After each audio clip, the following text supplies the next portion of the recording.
Well, I felt pretty good about that shot. I've been thinking about my golf game a lot lately, and I think I'll give myself a hole-in-one.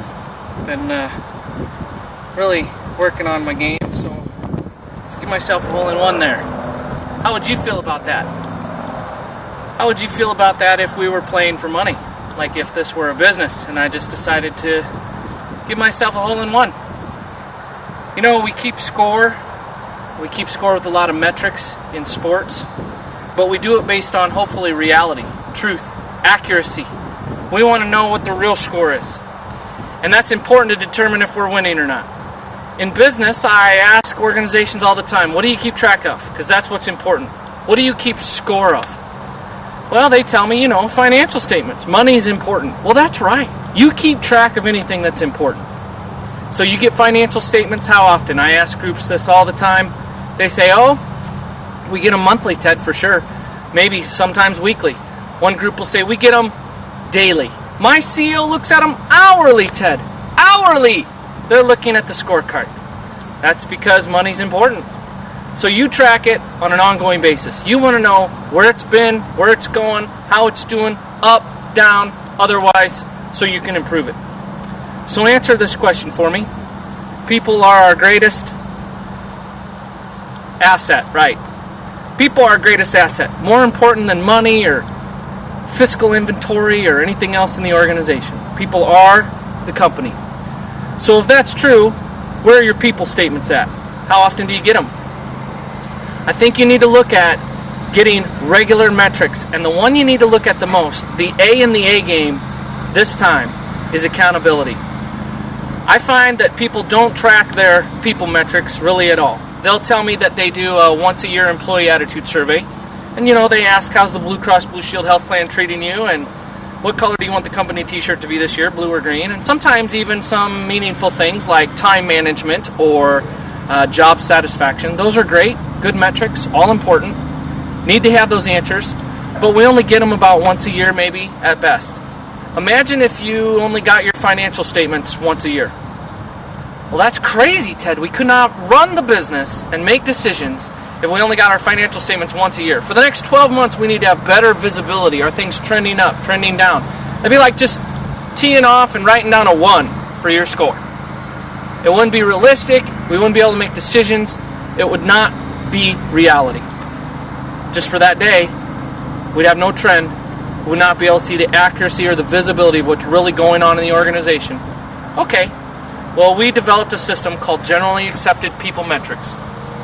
It measures 33 metrics in an organization on an ongoing basis, so we can see trend over time. Several times a year, we can compare how we're doing this year to last year, allocate our resources to improving.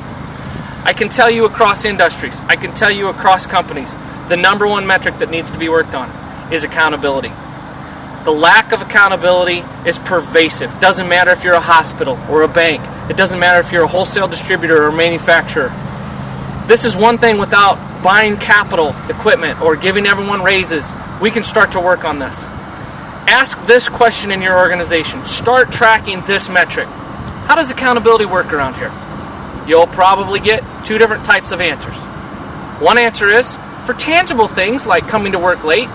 When it's real cut and dried, we have due process, Ted. We have a policy. People get some progressive disciplinary steps. And I'll always say, well, what about the more important things like attitude? What if you have a break room opinion leader? How are they being held accountable? What if somebody comes to work late, then they get due process? What if somebody comes to work with a bad attitude because they're having issues at home or they don't like the new equipment that management bought?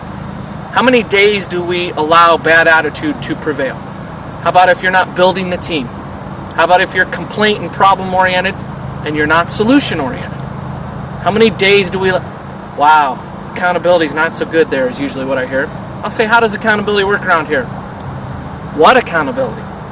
That's a terrible answer. And I get it all the time.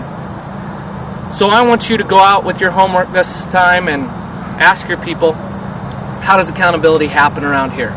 Maybe get an independent third party to ask that question for you. The risk might be too high to tell you, so they might tell an independent, just like you get an audit on your financial statements. We don't internally audit everything. We get an outside objective third party to audit it so we can get the truth on the table. Sometimes we have an issue with accountability for accountability. Some of our supervisors and managers, maybe you, don't do it well. Haven't been trained in it. Haven't really managed the accountability process well. Haven't set expectations up and therefore feel a little bit shy or hesitant in implementing accountability. These are all issues that you can uncover if you start the question and start tracking the metric. Are we better at accountability this month than we were last month? It's the mother load metric. Start working on it. Ask your people, are we getting better at accountability? Do we hold people accountable for positive performance with positive consequences and for negative performance with appropriate negative consequences? See if that's getting better compared to this time last year. See if it's getting better 3 months from now compared to now. That would be a tremendous improvement. No equipment needed to buy, no capital expenditures, don't need to raise salaries for everybody, no money required. It's part of the job you already signed up to do. The A this time in the A game is for accountability. So like I always say, bring your A game or go home.